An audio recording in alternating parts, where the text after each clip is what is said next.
Hello बच्चों, welcome back to I M education digital. So last class में हमने new topic start किया था, दैट इज सोल्यूबिलिटी। अब तक हम सॉल्यूशन के बारे में उसका बेसिक इंट्रोडक्शन पढ़ चुके हैं। उसके बाद हमने टाइप्स ऑफ सॉल्यूशंस के बारे में पढ़ा। उसके बाद हमने देखा different methods to find out the concentration of the solutions.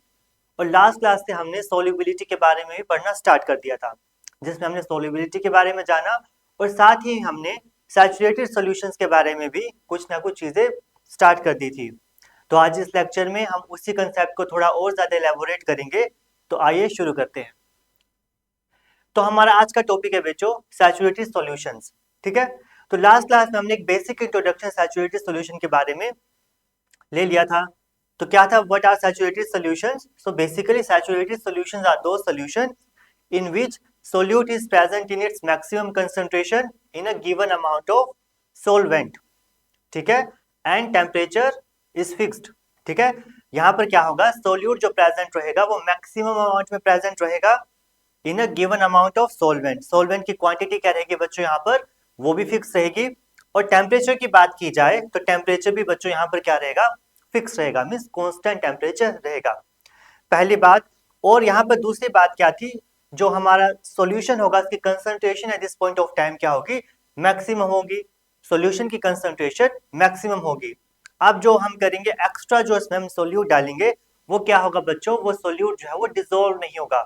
Extra जो सोल्यूट होगा अगर वो ऐड करेंगे that won't be dissolving in the solution. वो क्या करेगा, as it is solid particles या क्रिस्टलाइन फॉर्म में जो है वो नीचे सस्पेंडेड रहेगा, नीचे जो है वो सेडिमेंट की फॉर्म में या simply we can say bottom में जाके इस तरीके से एक्यूमुलेट हो जाएगा। ठीक है। और यहाँ पर जो no more solute can be dissolved. ठीक है। So this was all about the saturated solution. अब हम यहाँ पर एग्जाम्पल के साथ कुछ और चीजों के बारे में पढ़ेंगे। तो क्या है, this is first example that is saturated solution of copper sulphate. यहाँ पर हमने क्या लिया है, कॉपर सल्फेट का सैचुरेटेड सॉल्यूशन लिया है। सबसे पहले हमने क्या किया, हमने इसमें वाटर लिया, वाटर में हमने डिसॉल्व किया, करना स्टार्ट किया copper sulphate eight constant temperature. ठीक है। अगर आप लिखना चाहो तो आप यहाँ पर बच्चों लिख भी सकते हो एट कांस्टेंट टेम्परेचर, ये भी आप यहाँ पर लिख सकते हो। हमने क्या किया, हमने एक बीकर लिया, बीकर में हमने वाटर भर लिया।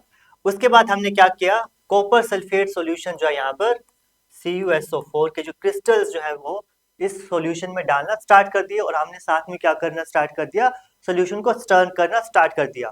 तो क्या होगा भाई बच्चों, स्टेज में, इस स्टेज में क्या होगा, सॉल्यूशन में जो है वो हमारा कॉपर सल्फेट जो है वो डिसॉल्व होना स्टार्ट हो जाएगा। ठीक है। टेम्परेचर हमारा कॉन्स्टेंट है। हम फर्दर और कॉपर सल्फेट सॉल्यूशन ऐड कर रहे हैं, वो भी क्या हो रहा है बच्चों, साइमल्टेनियसली वो भी डिसॉल्व होता जा रहा है। साथ में हम और डालते रहेंगे और डालते रहेंगे जब तक सच कम जो हमारा सॉल्यूशन जो है वो सैचुरेटेड ना हो जाए। और हमें कैसे पता चलेगा बच्चों सॉल्यूशन सैचुरेटेड हो गया है, हमें वो तब पता चलेगा when no more solute can be dissolve. जो भी हमारा एक्स्ट्रा सोल्यूट जो होगा, जो डिसॉल्व नहीं हो पाएगा सॉल्यूशन में, वो क्या होगा बच्चों, इस तरीके से जो है वो नीचे बॉटम में जो है वो सेडिमेंट्स की फॉर्म में जो है वो डिपॉजिट हो जाएगा, एक्यूमुलेट हो जाएगा। तो इस स्टेज पे क्या कहेंगे हम बच्चों से, इस स्टेज पे हम इसे कहेंगे सैचुरेटेड सॉल्यूशन। तो हमने क्या किया बच्चों, यहाँ पर we have prepared the saturated solution of what, saturated solution of copper sulphate. तो दिस वाज फर्स्ट थिंग। ठीक है। अब इसके बाद की कहानी जो है हम इस लेक्चर में उसको डिटेल में जो है वो समझना की कोशिश करेंगे। हमने जो इसमें कॉपर सल्फेट डाल दिया है और वो कुछ कॉपर सल्फेट जो है वो डिसॉल्व हो गया है। वो देखिए, अगर व्हाइट कलर का जो डॉट यहाँ पर आपको मैंने रिप्रेजेंट करके दिखाया है, तो व्हाइट कलर के डॉट्स हैं, these are representing what, these are representing the molecules of water, means molecule of solvents. ठीक है। तो व्हाइट कलर के जो यहाँ पर डॉट्स प्रेजेंट है बच्चों, this is the molecules of water. और जहाँ पर बच्चों ब्लू कलर के जो डॉट्स हैं, दिस लाइक दिस, ये ब्लू कलर के डॉट्स किसके हैं, these are the dots of, these dots are representing what, these dots are representing the copper sulfate solution, means the copper sulfate which has been dissolved in the solution। जो blue colour के dots हैं बच्चों, वो copper sulphate को represent कर रहे हैं, that has been dissolved in the solution. ठीक है। That you have to remember, that you have to consider. और जो ये नीचे इस तरीके से जो हमारे क्रिस्टल्स के फॉर्म में, spherical means they cubical form में, जो क्रिस्टल्स की फॉर्म में जो है that is undissolved copper sulphate. ये जो है वो सॉलिड कॉपर सल्फेट है, जिसे मैंने रिप्रेजेंट किया है CuSO4 सॉलिड से। इट इज अनडिजोल्व, क्योंकि सैचुरेटेड सोल्यूशन है तो अब no more solute can be dissolve, और जो नो मोर सोल्यूट जो डिजोल्व नहीं हो पाया वो यहाँ पर आके एक्यूमुलेट हो गया है। ठीक है, तो यहाँ पर तीन चीजें, सोल्यूट है, ठीक है, जो फर्स्ट इज सोलवेंट, जो वाटर है, सोल्यूट जो डिजोल्व हो चुका है, और तीसरा जो है हमारा undissolve solute particles which has been deposited in the bottom of the beaker. ठीक है, ये हमें चीजें कंसिडर करनी है। अगर हम लेमैन लैंग्वेज की बात करें तो हम लेमैन लैंग्वेज में क्या कह सकते हैं बच्चों, कि यहाँ पर जो है वो कुछ भी नहीं हो रहा है। अब जो है वो सोल्यूशन यहीं पर, मीन जो प्रोसेस जो है यहीं पर रुक गया है। पहले जो था वो डिजोल्व हो रहा था, ठीक है, तो डिजोल्यूशन का प्रोसेस जो है वो हो रहा था जब हम कॉपर सल्फेट उसमें डाल रहे थे। लेकिन जब सैचुरेशन आ गई, सैचुरेटेड सोल्यूशन बन गया, अब जो है यहाँ पर फर्दर डिजोल्यूशन जो है वो नहीं हो रही है, प्रोसेस या सिस्टम जो है वो स्टॉप हो चुका है। लेकिन ये बात कौन कहेगा बच्चों, ये बात कहेंगे लेमैन, जी मींस आम जनता जो है ये बात कहेगी। लेकिन if you talk about the science students, या हम दूसरी बात कहें कि जो चश्मा मैंने लगाया है ये कौन सा चश्मा है बच्चों, दिस इज द चश्मा of, this is the lens of science. ये जो है लेंस जो है वो साइंस का लेंस है। तो जब हम इसको साइंस के लेंस से देखेंगे, साइंस के नजरिए से देखेंगे, तो हम पाएंगे कि यहाँ पर कुछ ना कुछ प्रोसेस अभी भी कंटिन्यू हो रहा है। मींस यहाँ पर जो डिसोल्यूशन का प्रोसेस है, सैचुरेटेड सॉल्यूशन होने के बाद भी जो है वो कंटिन्यू हो रहा है। तो कैसे हो रहा है उसको आइए जरा समझने की कोशिश करते हैं। ठीक है, तो जैसे कि आपने 11th क्लास में इक्विलिब्रियम चैप्टर पढ़ा है, ठीक है, इक्विलिब्रियम के बारे में आपने वहां पर चीजें डिस्कस की हैं। और इक्विलिब्रियम की एक बहुत ही ज्यादा पेक्यूलियर प्रॉपर्टी है, that is equilibrium is dynamic in nature.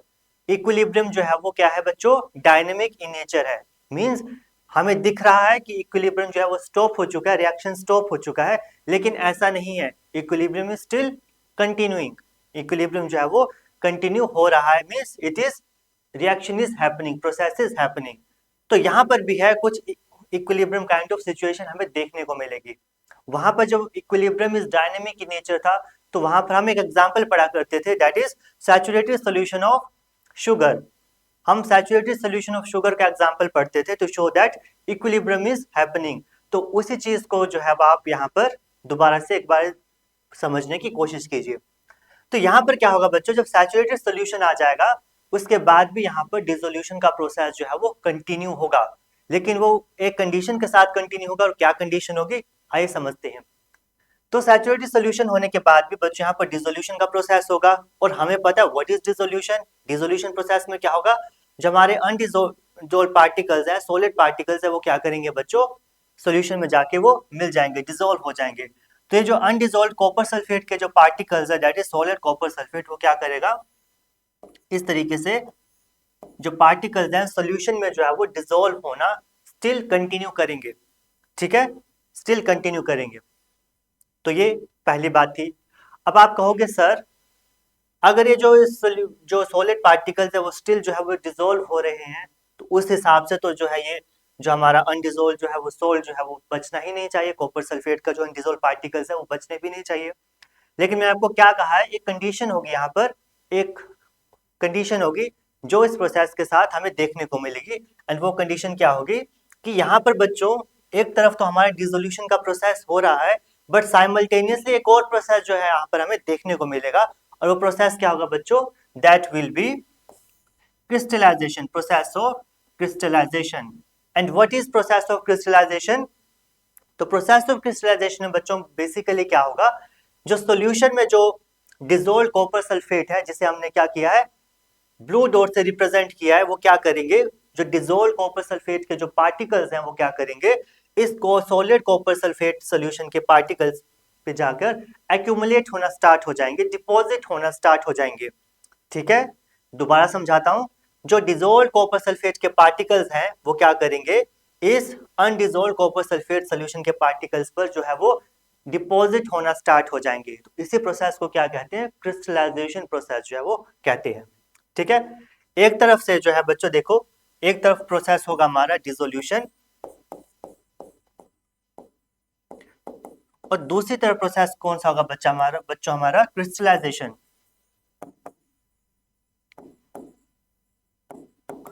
क्या होगा, क्रिस्टलाइजेशन। जो डिसोल्यूशन प्रोसेस जो हो रहा है उसे काउंटर करने के लिए क्या है, सैचुरेटेड सॉल्यूशन में क्रिस्टलाइजेशन प्रोसेस है। ठीक है, जितने number of solute particles which are dissolving in the solution, same number of solute particles are depositing on the surface of the undissolved copper sulphate solution, undissolved copper sulfate। ठीक है, as a result of which what is happening, an equilibrium has been established। तो क्या हो गया, जिसकी वजह से जो ये सॉलिड पार्टिकल्स है, हमें लगता है कि सॉलिड पार्टिकल्स जो है वो सॉल्यूशन में एज इट इज एग्जिस्ट कर रहे हैं। तो कहने का मतलब काइंड ऑफ नेग्लिजिबल प्रोसेस जो है वो नेग्लिजिबल चीज है जो हमें देखने को मिलती है। ठीक है, एक तरफ से क्या होगा, डिसोल्यूशन प्रोसेस होगा, जो हमारे अनडिजोल्व जो सोल्यूट पार्टिकल्स हैं, अनडिजोल्व कॉपर सल्फेट है, वो क्या करेगा, सोल्यूशन में जाके डिसॉल्व होना स्टार्ट हो जाएगा। और उसी को काउंटर करने के लिए सैचुरेटेड सोल्यूशन में क्या होगा, प्रोसेस ऑफ क्रिस्टलाइजेशन होगा। जो डिसॉल्व सोल्यूट पार्टिकल्स है कॉपर सल्फेट के, वो जाकर solid copper sulphate that is undissolve copper sulphate पे एक्यूमुलेट होना स्टार्ट हो जाएंगे, और हमें ऐसा लगेगा कि जैसे कुछ प्रोसेस हो ही नहीं रहा है, और ये जो हमारे कॉपर सल्फेट के जो पार्टिकल्स हैं, अनडिसॉल्व पार्टिकल्स है, वो सोल्यूशन में जाके एज इट इज इंटैक्ट रहेंगे। ठीक है, तो ये था इक्विलिब्रियम, डायनेमिक इक्विलिब्रियम का कंसेप्ट जो सैचुरेटेड सॉल्यूशन में हमें देखने को मिलता है। And what is the condition, at constant temperature, that we have to remember always. ठीक है, तो इस तरीके से अगर हम देखना चाहें तो एक बार डेफिनेशन हम जो है वो देख सकते हैं कि व्हाट इज डिसोल्यूशन यहाँ पर।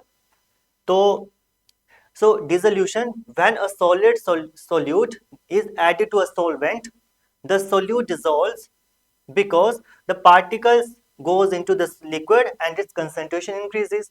सिंपल सी डेफिनेशन है, सच को यहाँ पर हार्ड एंड फास्ट वो नहीं है कि आपको समझना है। तो क्या है बेसिकली, जो सॉलिड सोल्यूट पार्टिकल्स जो है, जब हम इसे सॉल्वेंट में ऐड करेंगे तो क्या होगा, वो डिसॉल्व हो जाएंगे, सोल्यूट जो है वो डिसॉल्व हो जाएगा, बिकॉज जो इसके पार्टिकल्स है वो क्या करेंगे, सॉल्यूशन में जाके जो है वो मिल जाएंगे। As a result of which क्या होगा, सॉल्यूशन की कंसंट्रेशन भी जो है वो में इंक्रीज देखने को मिलेगी। उसके काउंटर में क्या होगा बच्चों, क्रिस्टलाइजेशन का प्रोसेस होगा, जिस प्रोसेस में जो है वो डिपोजिशन जो है वो स्टार्ट हो जाएगी। तो क्या होगा यहाँ पर, some solute particles in solution collide with the solid solute particles. जो सॉलिड सोल्यूट पार्टिकल्स है like this copper sulphate solute particles, इस पे क्या होगा, some solute particles in the solution, जो डिसॉल्व पार्टिकल्स है सोल्यूट के सॉल्यूशन में, वो क्या करेंगे, इसके साथ कोलाइड करेंगे। As a result of which what will happen, they will precipitate out, वो जो है प्रेसिपिटेट आउट हो जाएंगे। Simply we can say precipitate की फॉर्म में आ जाएंगे वो उसके ऊपर, या सिंपली वी कैन से वहां पर डिपोजिशन होना जो है वो स्टार्ट हो जाएगी। इसकी वजह से क्या होगा, एक इक्विलिब्रियम एस्टैब्लिश होगा, और उस इक्विलिब्रियम की वजह से बच्चों क्या होगा, वो जो सॉलिड सोल्यूट के पार्टिकल्स है वो सॉल्यूशन में इंटैक्ट रहेंगे, वो कंप्लीट डिसॉल्व नहीं हो पाएंगे। ठीक है, क्योंकि क्रिस्टलाइजेशन उसे जो है वो बैलेंस आउट कर रहा है, उसे काउंटर कर रहा है। तो this is all about the dynamic equilibrium concept of the saturated solution. ठीक है, अगर हमें क्या करना है, इसे इक्वेशन की फॉर्म में लिखना है, तो हम इसे इक्वेशन की फॉर्म में भी लिख सकते हैं। कैसे होगा बच्चों, सिंपल सी बात है, सोल्यूट किस में डिसॉल्व हुआ है, सॉल्वेंट में। ठीक है, अब इनके बीच में क्या है बच्चों, इक्विलिब्रियम है, किसके बीच में, इन सॉलिड सोल्यूट पार्टिकल्स और सॉल्यूशन के बीच में।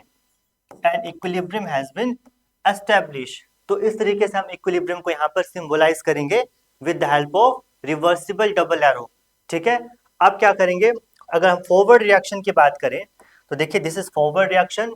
फॉरवर्ड रिएक्शन में क्या है, सोल्यूट सॉल्वेंट में डिसॉल्व हो रहा है और सॉल्यूशन बना रहा है, मींस सोल्यूट जो है वो सॉल्वेंट में डिसॉल्व हो रहा है, that means process of dissolution is happening, means ये वाला प्रोसेस हो रहा है, जो सोल्यूट के पार्टिकल्स है वो सॉल्वेंट में जाके मिक्स हो रहे हैं। This process is known as dissolution, जिसकी हमने अभी जस्ट डेफिनेशन पढ़ी।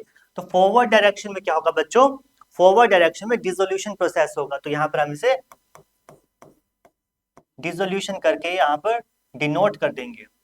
ठीक है, और नेक्स्ट क्या होगा, रिवर्सिबल डायरेक्शन में क्या होगा, रिवर्सिबल या we can say backward reaction में क्या होगा, जो सॉल्यूशन है, सॉल्यूशन से जो पार्टिकल्स है वो क्या कर रहे हैं, वो सोल्यूट में कन्वर्ट हो जा रहे हैं वापस से, और सोलवेंट और सोल्यूट अलग हो जा रहे हैं। ठीक है, सॉल्यूशन की बात की जाए, इसमें क्या है, सोल्यूट और सोलवेंट दोनों आपस में मिक्स है, ठीक है। Solution means mix means solute has been dissolved in the solvent. लेकिन अगर बैकवर्ड डायरेक्शन में जाएंगे तो क्या होगा, सोल्यूशन से जो है वो हमारा solid particle, that means solute जो है वो अलग हो जा रहा है सोलवेंट से। तो इस प्रोसेस को हम क्या कहेंगे, जैसे यहाँ पर क्या हो रहा है, जो एक्वस सोल्यूशन जो है यहाँ से जो डिसॉल्व पार्टिकल्स हमारे किसके, कॉपर सल्फेट के, वो क्या हो रहे हैं, वापस से किस में कन्वर्ट हो जा रहे हैं, अनडिसॉल्व कॉपर सल्फेट सोल्यूशन में। मींस वापस से जो सोल्यूट हमारा वो सेपरेट आउट हो जा रहा है किससे, सोलवेंट से। और इसी प्रोसेस को क्या कह रहे हैं हम बच्चों, बैकवर्ड डायरेक्शन में it is known as crystallization. This is known as crystallization, ठीक है। कहीं बुक में देखिए बच्चों Z भी रहता है, क्रिस्टलाइजेशन में S भी रहता है। पुराने समय की बात की जाए, पुराना जो डिक्शनरी की बात की जाए, वहां पर Z प्रचलित था, Z जो था ज्यादा फेमस था। लेकिन आज के टाइम की अगर बात की जाए तो यहाँ पर S लिखा जाता है, तो आप इस चीज को ध्यान दीजिए। क्रिस्टलाइजेशन S भी यहाँ पर आप अल्टरनेटली यूज कर सकते हो, S यूज करो तो ज्यादा बेटर है आई थिंक, ठीक है। इस तरीके से जो हमारा ये क्या है बच्चों, इक्विलिब्रियम का प्रोसेस जो हमें यहाँ पर देखने को मिलेगा, ठीक है। तो ये था बेसिकली यहां पर समझने वाली बात, ठीक है। तो यहां पर क्या होगा, इक्विलिब्रियम सॉल्यूशन में अगर एक और हम लाइन ऐड करना चाहें तो बेसिक से आप समझाए ही आपने, तो क्या होगा, the number of solute particles which are going into the solution. तो आप यहां पर एक पॉइंट और ऐड कर सकते हो, number of solute particles going into the solution या dissolving in the solution will be equal to the number of solute particles separating out, number of solute particles separating out, ठीक है।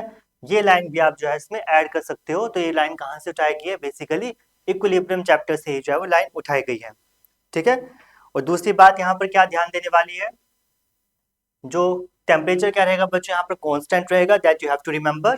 Temperature पूरे process में जो constant रहेगा, और हमारा जो है सोलवेंट की कंसंट्रेशन भी क्या रहेगी, मीन सॉल्यूशन की कंसंट्रेशन है वो भी कांस्टेंट रहेगी, बिकॉज सैचुरेटेड सॉल्यूशन में जो है कंसंट्रेशन क्या रहती है बच्चों, हमारी कांस्टेंट रहती है। और कांस्टेंट होने के साथ वो कंसंट्रेशन क्या होगी, मैक्सिमम होगी। इस बात का आपको अच्छे से ध्यान देना है। तो this was all about the saturated copper sulphate solution में। सैचुरेटेड जो सोल्यूशन था उसका हमने एक ओवरव्यू जो है वो ले लिया है, अच्छे से हमने इन चीज़ों को स्टडी कर लिया है। तो एग्जामिनेशन में इसी तरीके से आपसे क्वेश्चन जो है पूछे जा सकते हैं कि सैचुरेटेड सोल्यूशन में जो है वो कौन से प्रोसेसेस जो है वो इन्वॉल्व होते हैं। तो that we have to remember the process of dissolution as well as crystallization. तो साथ में ये भी पूछ सकते हैं कि फॉरवर्ड डायरेक्शन में कौन सा प्रोसेस हो रहा है, या बैकवर्ड डायरेक्शन में कौन सा प्रोसेस हो रहा है, और कंसंट्रेशन सोल्यूशन की उस टाइम क्या रहेगी, टेम्परेचर क्या रहेगा, और हमारा जो सोलवेंट है, सोलवेंट का जो हमारा अमाउंट या क्वांटिटी है वो कैसे रहेगी। तो इस तरीके से वेरिएबल क्वेश्चन जो है यहाँ पर पूछे जा सकते हैं। तो इस तरीके से मुझे लगता है चीज़ों की आपको अच्छे से यहाँ पर अंडरस्टैंडिंग हो गई है। अब यहाँ से रिलेटेड जितने भी क्वेश्चंस एग्जाम में आएंगे, आई बिलीव वो आप अच्छे से जो है वो सोल्व कर पाओगे, ठीक है। तो ये था हमारा डिसोल्यूशन या सैचुरेटेड सॉल्यूशंस के कंसेप्ट। तो अब नेक्स्ट हम टॉपिक स्टार्ट करने जा रहे हैं, उसमें हम देखेंगे molecular view of solution process, ठीक है। एक हम मॉलिक्यूलर व्यू जो है, एक मॉलिक्यूलर ओवरव्यू जो है वो हम यहाँ पर लेंगे कि सॉल्यूशन प्रोसेस बेसिकली होता कैसा है। तो हेडिंग डाल लीजिए, तो हेडिंग लिखिए molecular view of solution process, solution process, ठीक है। मॉलिक्यूलर तौर पे जो है वो सॉल्यूशन का प्रोसेस कैसे होता है उसे हम यहाँ पर थोड़ा सा डिस्कस करेंगे। तो अगर आप बात की जाए, जो हमने जो सॉल्यूशन या सॉल्यूशन का प्रोसेस है, सिंपली वी कैन से जो सॉल्युबिलिटी का कंसेप्ट है, तो किस तरीके से चीजें जो है वो सोल्यूट जो है वो सोलवेंट में रिजोल्व होगा, उस चीज को थोड़ा सा हम यहाँ पर डिस्कस करेंगे। तो सबसे पहले हम बात करेंगे सॉल्यूशन की। तो सॉल्यूशन में सबसे पहले आप प्रेजेंट क्या रहेगा, सॉल्वेंट प्रेजेंट रहेगा, ठीक है। इस तरीके से हम क्या करते हैं यहाँ पर डिफरेंट डिफरेंट सॉल्वेंट के मॉलिक्यूल्स को, मीन सॉल्वेंट के मॉलिक्यूल्स को इस तरीके से हम रिप्रेजेंट कर सकते हैं, ठीक है, मोलिकुलर व्यू में। तो these are the molecules of what, solvent. और हमें पता है जब liquid solution, this is liquid solution, तो लिक्विड सोल्यूशंस की बात की जाए तो लिक्विड सोल्यूशन में बच्चों क्या रहती है, इंटरमोलिकुलर फोर्सेस ऑफ अट्रैक्शन रहती है। तो जितने भी हमारे सॉल्वेंट के जो मॉलिक्यूल्स हैं इनके बीच में क्या रहेगी, इस तरीके से जो है देखो बच्चों, इंटरमोलिकुलर जो है फोर्सेस ऑफ अट्रैक्शन जो है एक और दूसरे के एटम्स के मॉलिक्यूल्स के बीच में जो है वो एग्जिस्ट करेगी, ठीक है। सभी जो है किससे कनेक्टेड है, इंटरमोलिकुलर फोर्सेस ऑफ अट्रैक्शन से। तो यहाँ पर क्या होगी बच्चों, अगर देखने की बात अगर बात की जाए तो क्या यहाँ होगी, यहाँ पर solvent solvent solvent solvent interactions जो है यहाँ पर सॉल्वेंट सॉल्वेंट इंटरेक्शंस जो है यहाँ पर हमें देखने को मिलेगी, ठीक है। एक सॉल्वेंट का मॉलिक्यूल्स दूसरे सॉल्वेंट मॉलिक्यूल से कनेक्टेड है, अट्रैक्टेड है due to intermolecular forces of attraction. अब जब यहाँ पर सोल्वोसिस का प्रोसेस होगा, सॉल्यूशन जो यहाँ सोल्युबिलिटी का कंसेप्ट आएगा, तो क्या होगा, यहाँ पर नए एटम्स जो है वो आ जाएंगे, किसके, सोल्यूट के आ जाएंगे इन स्पेसिस के बीच में। तो अब हमें क्या करना होगा बच्चों, यहाँ पर मीन या सॉल्वेंट को क्या करना पड़ेगा, अपने बीच की जो इंटरमोलिकुलर फोर्सेस ऑफ अट्रैक्शन इनको लूज करना पड़ेगा, ठीक है। यहाँ पर जो स्टेप वन क्या होगा, तो स्टेप वन यहाँ पर होगा हमारा क्या होगा बच्चों, वो होगा जो इनके बीच की जो इंटरमोलिकुलर फोर्सेस ऑफ अट्रैक्शन है उन्हें क्या करना पड़ेगा बच्चों, ब्रेक करना पड़ेगा। जब वो फोर्सेस ऑफ अट्रैक्शन ब्रेक होगी तभी जाके सोल्यूट के पार्टिकल जो इन स्पेसिस हैं, इन स्पेसिस के बीच में जो है वो आ सकते हैं, ठीक है, तब एकोमोडेट कर सकते हैं।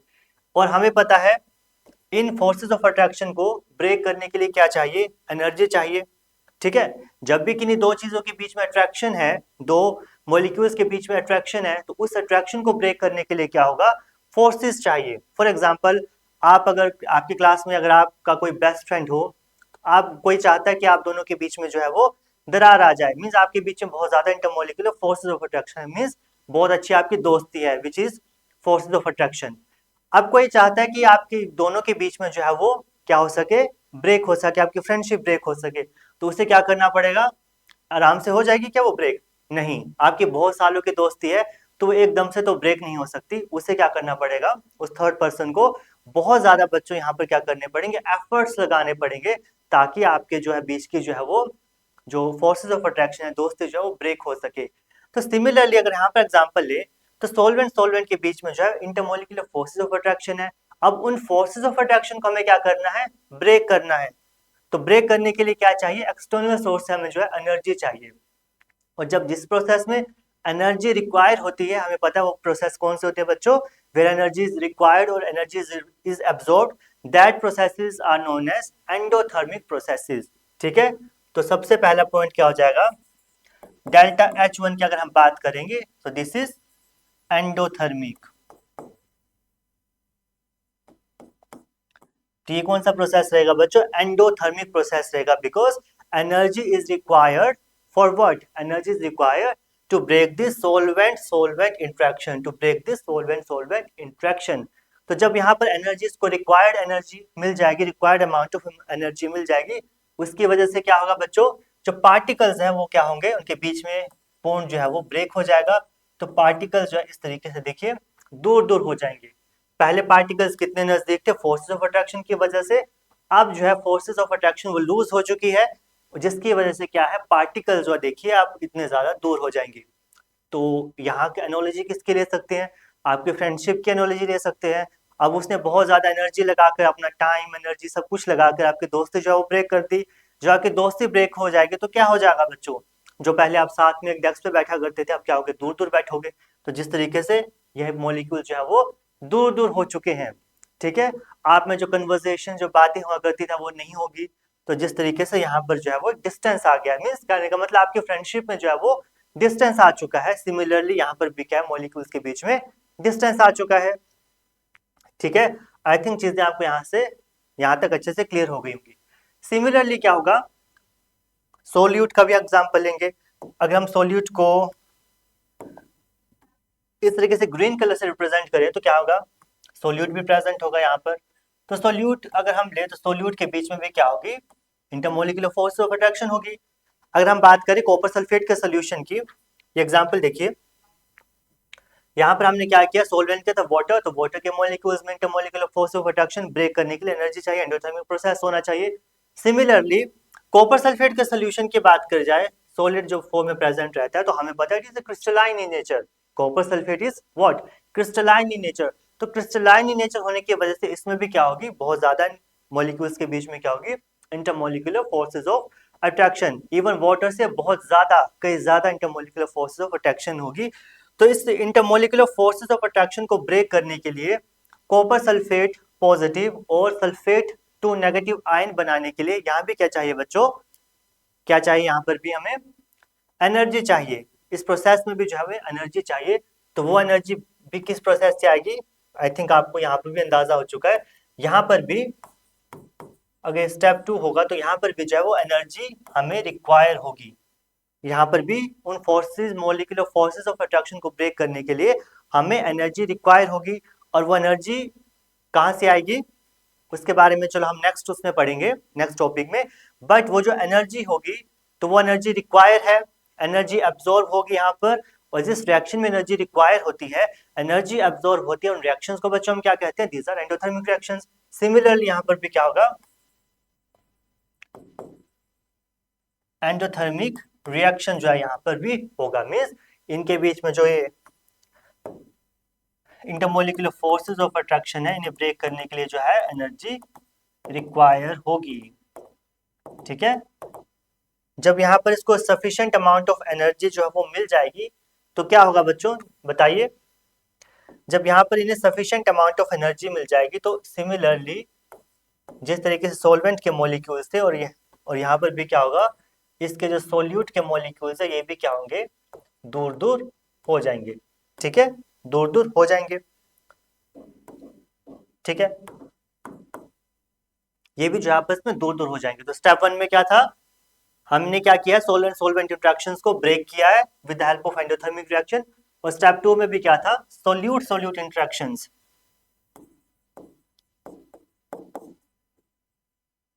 सोल्यूट सोल्यूट इंटरेक्शंस, इन्हें भी हमने क्या किया, इस प्रोसेस में ब्रेक किया with the help of endothermic reaction. अब क्या होगा, इनको हम आपस में मिक्स कर देंगे। ठीक है, दोनों मॉलिक्यूल्स क्या होंगे, सोल्वेंट और सोल्यूट के मॉलिक्यूल्स जो है बच्चों आपस में क्या हो जाएंगे, मिक्स हो जाएंगे। ठीक है, तो जो मिक्स हो जाएंगे तो किस तरीके से चीजें होंगी, देखिए इस तरह से अगर सोल्यूट के मॉलिक्यूल्स होंगे ये, तो इसके साथ कौन से देखने को मिलेंगे, सिंपली वी कैन से सोल्वेंट के अंदर हमें सोल्यूट के जो मॉलिक्यूल्स जो है वो देखने को मिलेंगे। ठीक है, इस तरीके से आप बच्चों यहाँ पर आप देख सकते हो सोल्यूट सोल्वेंट इंटरेक्शन आप देखने को मिलेगी। ठीक है, इस तरीके से देखिए सोल्यूट सोल्वेंट इंटरेक्शन जो है यहाँ पर देखने को मिलेगी। आई बिलीव आपको चीजें समझ आ रही होंगी। देखिए ये येलो और ग्रीन सोल्यूट सोल्वेंट के बीच में यहाँ पर आपको क्या होगी बच्चों, इंटरेक्शंस देखने को मिलेगी। तो अकॉर्डिंगली यहाँ पर प्रोसेस होगा, इसे क्या कहेंगे आप, सोल्यूट सोल्यूट सोल्वेंट इंटरेक्शंस, इसे क्या कहेंगे, सोल्यूट सोल्वेंट इंटरेक्शंस। ठीक है, and this was our step 3। ठीक है, अब क्या हो जाएगी, इनके बीच में इंटरमोलिकुलर फोर्सेस ऑफ अट्रैक्शन हो जाएगी और एक दूसरे में जो है, या simply we can say solute जो है वो सोल्यूट जो है वो सोल्वेंट में डिसॉल्व हो जाएगा। सो दिस वाज ऑल अबाउट। लेकिन हमने यहाँ पर देखो सोल्यूट सोल्वेंट इंटरेक्शंस की बात कर दी, स्टेप 3 की बात भी कर ली, लेकिन अब यहाँ पर जो एनर्जी होगी, यहाँ पर एनर्जी रिलीज होगी या एनर्जी यहाँ पर एब्जॉर्ब होगी। मींस जो थर्ड स्टेप है हमारा, ये एंडोथर्मिक प्रोसेस होगा या एक्सोथर्मिक प्रोसेस होगा, ये अब यहाँ पर क्या होगी, देखने वाली बात होगी। ठीक है, तो बताइए बच्चों क्या होगा यहाँ पर, आपके अकॉर्डिंग क्या होना चाहिए, कौन सा प्रोसेस होना चाहिए। सो अगर आपने चीजों को ध्यान दिया होगा, तो यहाँ पर एज सच जो हम नहीं कह सकते कि यहाँ पर एक्सोथर्मिक या एज सच एंडोथर्मिक प्रोसेस होगा। यहाँ पर अगर बेसिकली बात की जाए तो एंडोथर्मिक प्रोसेस भी हो सकता है, एक्सोथर्मिक प्रोसेस भी हो सकता है, depending upon what, depending upon the types of, you can simply say depending upon the nature of solute as well as solvent. Depending upon the nature of the solute as well as solvent, ये reaction जो है वो endothermic process भी हो सकता है, ये reaction जो है वो एक्सोथर्मिक प्रोसेस भी हो सकता है। ठीक है, तो अगर यहाँ पर डिनोट करना चाहे तो कैसे कर सकते हैं बच्चों, इस तरीके से हम कर सकते हैं, या प्लस माइनस डेल्टा H3। ठीक है, प्लस माइनस डेल्टा H3, जहां यहाँ पे प्लस माइनस H, तो यहाँ पे अगर आप देखिए इस तरीके से नेगेटिव कर लीजिए, तो नेगेटिव साइन का मतलब क्या है, energy is released, sorry energy, sorry sorry sorry sorry तो एंडोथर्मिक प्रोसेस होने की वजह से क्या होगा, यहाँ पर पॉजिटिव साइन आएगा। ठीक है, हमें पता है जब एनर्जी एब्जॉर्ब होती है उसे पॉजिटिव सिंबल से रिप्रेजेंट करते हैं। ठीक है, तो एंडोथर्मिक तो पॉजिटिव, लेकिन जब H3 की बात की जाए, डेल्टा H3 की बात की जाए, तो वो एक्सोथर्मिक भी हो सकता है और एंडोथर्मिक भी हो सकता है। तो मींस सिंबल क्या आएगा, positive as well as negative. ठीक है, या सिंपली अगर लिखना भी चाहो तो क्या लिख सकते हो, एंडो और एक्सोथर्मिक। ठीक है, तो अब नेक्स्ट क्या रहेगा, हमें ये जानना है सोल्यूट जो है हमारा या सोल्वेंट जो है वो उनका नेचर क्या रहेगा। तो उसे जानने के लिए आपको क्या करना है बच्चों, आपको नेक्स्ट लेक्चर में अब दोबारा आना होगा। तो उस नेक्स्ट लेक्चर में हम करेंगे factors on which the solubility depends, means solubility किन किन फैक्टर्स पे जो है वो डिपेंड करेगी, उन्हें हम जो है वो नेक्स्ट लेक्चर में डिस्कस करेंगे। तो जब फैक्टर्स की बात करेंगे तो फर्स्ट जो हमारा आएगा factor that is nature of solute as well as solvent. Nature of solute और सोल्वेंट के बेसिस पर जो है वो हम डिसाइड करेंगे कि क्या ये प्रोसेस एक्सोथर्मिक रहेगा या एंडोथर्मिक रहेगा। तब तक के लिए आप जो है इसको आप अपने दिमाग में इस चीज को देख सकते हो, मीन्स सोचो कि क्या होना चाहिए यहाँ पर, इसका आंसर क्या होना चाहिए, तब तक आप सोचिए। तो आप इस चीज के बारे में भी ध्यान दीजिए कि जो हमारा नेचर, तो नेचर कैसे डिपेंड करेगा सोलिबिलिटी पर। और नेक्स्ट फैक्टर हम पढ़ेंगे that is about the temperature. Temperature पे हम भी कैसे सोलिबिलिटी डिपेंड करेगी उसे भी हम डिस्कस करेंगे।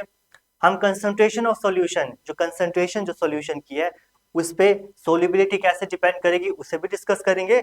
और लास्ट हम देखेंगे प्रेशर, प्रेशर कैसे सोलिबिलिटी को इफेक्ट करता है उसे भी हम जो है वो नेक्स्ट क्लास में डिस्कस करेंगे। ठीक है, तो तब तक आप जो है क्यूरियोसिटी के साथ जो है वो जुड़े रहिए हमारे साथ, और ज्यादा क्यूरियस होइए और फाइंड आउट कीजिए, करने की कोशिश कीजिए कि इसका आंसर आप कैसे जो है वो निकाल सकते हो। सो तब तक के लिए जुड़े रहिए, फॉलो कीजिए आई एम एजुकेशन डिजिटल को। Thank you.